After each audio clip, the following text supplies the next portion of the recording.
number 45, you were number 47. Yeah.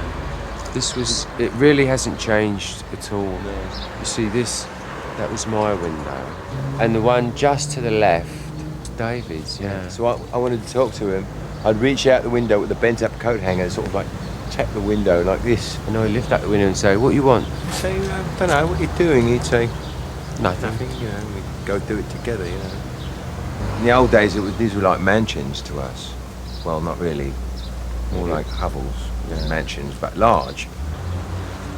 Yeah. But we knew we were poor, though. You know, we knew we were rich people, you know. No, rich people had actual food. My mum used to say, no, here's dinner. I'd say, what's this? Remember that? And she'd have cotton wool balls on a plate. Prepared very well. I mean, really. I mean, dipped to give it her due. Dipped in lukewarm water. Yeah. That was a treat. Moistened and then deep fried. Yeah.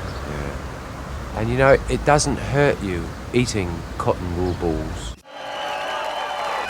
I know this looks a little bit odd, but this is not my regular office. This is just a temporary situation. I'm waiting for an office to open up in the building, and I'm like very high up on the waiting list. And actually, as a matter of fact, I'm waiting for a call right now to see if the office is available. But actually, this isn't so bad. I mean, it's kind of convenient. You know, I got the phones here, and of course, you know, easy access to the men's room here. And you know, if I want to drink a water, all I got to do is get up and walk a couple of steps, and I've got my water. So, you know, I don't know. Maybe if the office opens up, I may just say, you know, the hell with you. I'll just stay here. You know.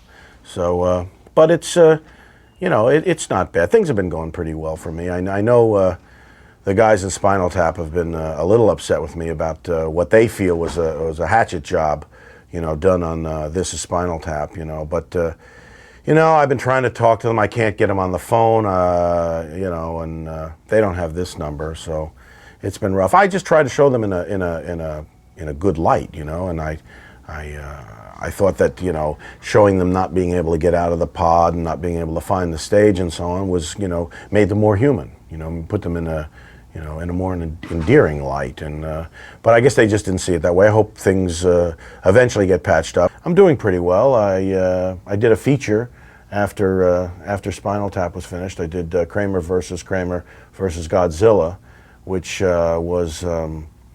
It didn't work as well as I thought it would. I thought the juxtapositions of the, you know, the Stummendrang of you know, which parent is going to get the child, you know, with Godzilla looming, you know, over all of them, you know, like maybe the Godzilla is going to get the child, you know, and that I thought would be interesting, but it turned out the audience didn't take to it as well as I thought they would.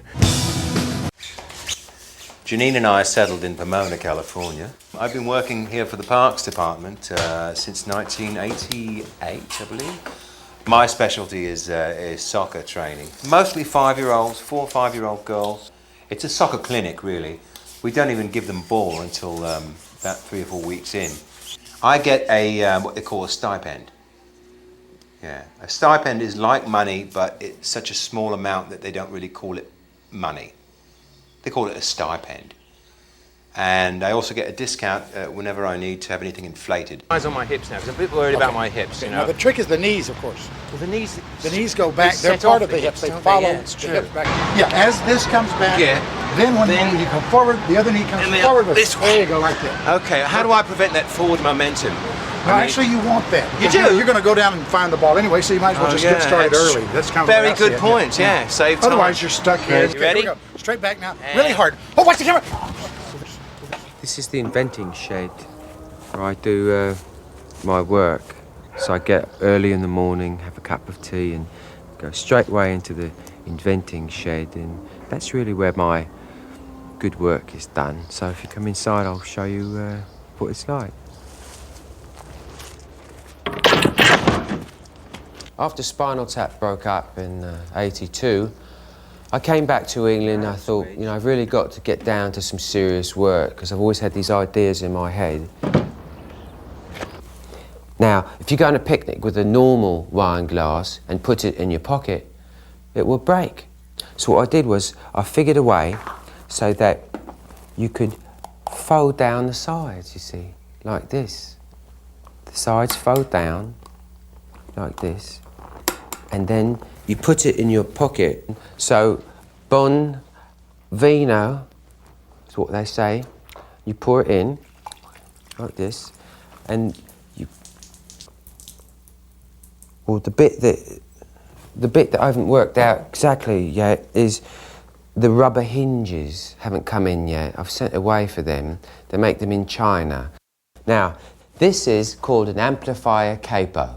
A capo is a little thing you put on a guitar neck right across the strings, and if you move it up, it changes the key that you play in. And it was an obstruction to my hand when I was playing, so I thought if I could put it around the amplifier speaker, I could move my hand up as much as I would like and only have to learn how to play in one key. And what you do is you lift this up and down on the amplifier to play in another key.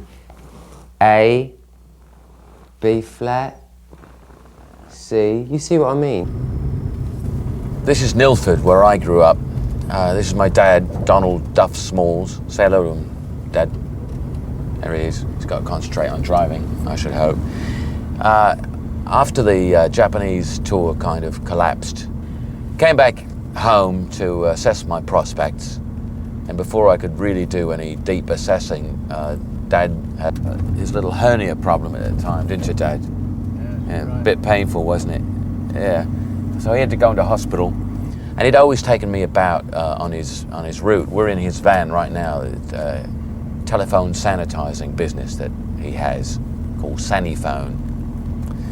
And he'd always taken me about on his route, teaching me the route and the technique.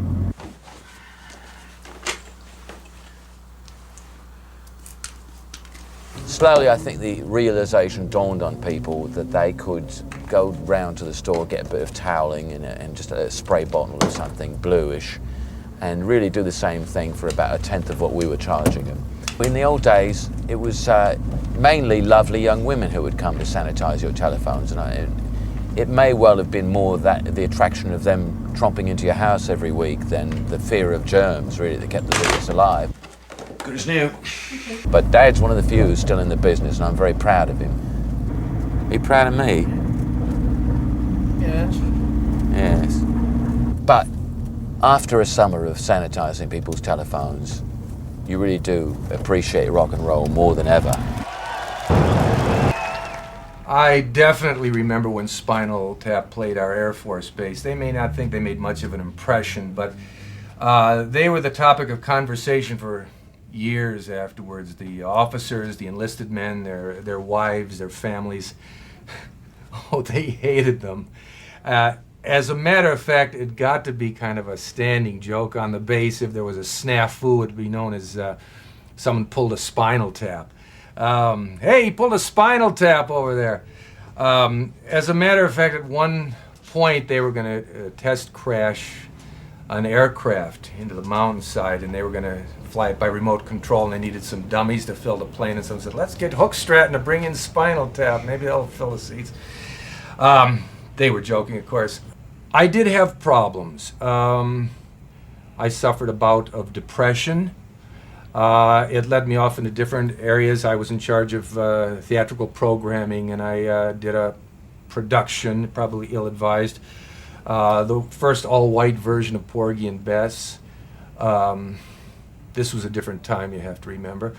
As a wonderful show, I don't know if you know that Bess, You Are My Woman, it's not necessarily so, but it was known as Hookstratton's Folly, or always pulling another Spinal Tap. I turned to religion, and I'm not ashamed of that, after certain incidents. One took place on the firing range. To make a long story short, a bullet came very close to me. I don't think it was intentional, and there was a firebomb placed under my vehicle. But I took it on the chin for a long time, believe me. So if you want to know if I remember Spinal Tap, yes and no, I have mixed feelings about it.